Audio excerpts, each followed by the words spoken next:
जब इंसान कमजोर पड़ जाता है तो अपने अजीज ताकतवर के तरफ देखता है, और यह हकीकत है। कल चीफ मिनिस्टर तेलंगाना रेवंत रेड्डी ने भी कुछ ऐसा ही किया है। कल असेंबली में पीसी जोश कमीशन की रिपोर्ट पेश की गई। सारा दिन आधी रात गर्मा गर्म बहस चली, और उन्हीं के आजकल जो करीबी है एमआईएम पार्टी के लीडर जनाब अकबरुद्दीन अवैसी साहब ने भी खुलकर कहा कि ये कमीशन का मतलब समझ में नहीं आया, कमीशन कहना क्या चाह रहा ये समझ में नहीं आया। जब तनकीदें होने लगी, हरीश राव साहब अकेले 8 मिनिस्टरों को जब जवाब देने लगे तो रेवंत रेड्डी को समझ में नहीं आया। फौरन उन्होंने जैसा रेवंत रेड्डी कमजोर पड़ गए, फौरन उन्होंने अपने ताकतवर भाई मोदी के तरफ देखना शुरू किया और अमित शाह के तरफ देखना शुरू किया, और अला फला में पीसी जोशी कमीशन की रिपोर्ट को सीबीआई के हवाले करने का ऐलान कर दिया।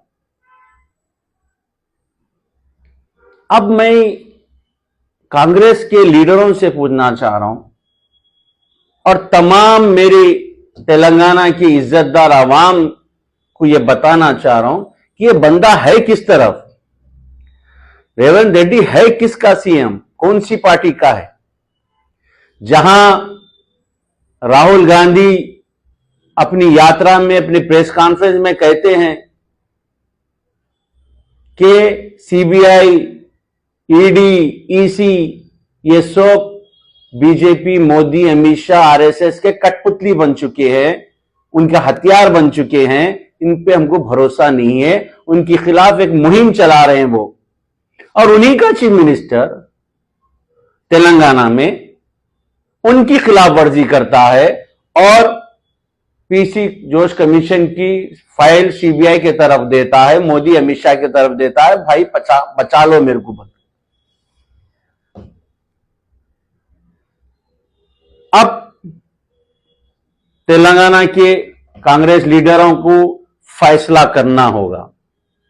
या तो आपको राहुल गांधी, सोनिया गांधी, राहुल गांधी जी, राजीव गांधी जी, इंदिरा गांधी जी की आइडियोलॉजी पे चलना है, या फिर आपको बीजेपी, आरएसएस की आइडियोलॉजी पे चलना है। अब आपको देखना होगा। और मैं आज पहली बार, जब से कांग्रेस पार्टी छोड़ा अभी आज तक, आज पहली बार रेवंत रेड्डी का शुक्रिया अदा करता हूं। वो इसलिए कि उन्होंने वो पूरे लोगों पर करारा तमाचा मारा है चेहरे पे, जो ये कहते थे कि बीआरएस और बीजेपी एक है। इन्होंने कहा, अरे बेवकूफो, बीजेपी बीआरएस एक नहीं है, बीजेपी मैं एक हूं, मोदी मेरे बड़े भाई है, अमित शाह मेरे भाई है, मेरे में आरएसएस है, मैं आरएसएस का आदमी हूं। ये कल इन्होंने सबको अपनी हरकत से बता दिया है। और तुम समझ रहे रेवंत रेड्डी कि सीबीआई को फाइल देने के बाद केसीआर साहब या केटीआर साहब या हरीश भाई डर जाएंगे?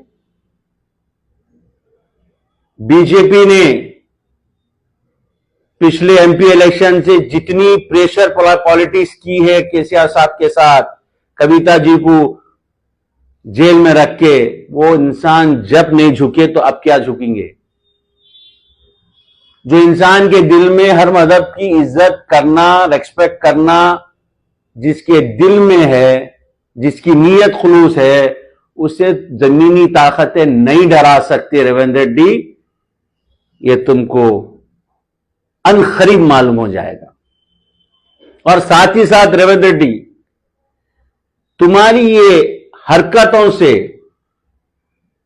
तुम्हारी हुकूमत जाने का पहला जरिया जुबली हिल्स का बाई इलेक्शन बनेगा।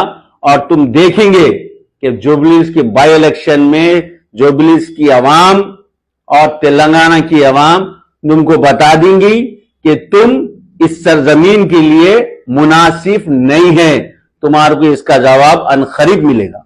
हिंदुस्तान में जो हमारे इंस्टीट्यूशन हुआ करते थे वो आज इंस्टीट्यूशन हिंदुस्तान के नहीं है, चाहे वो इलेक्शन कमीशन हो, चाहे वो सीबीआई हो, ईडी हो, ये सब हो, ये अब बीजेपी और आरएसएस के हथियार हैं।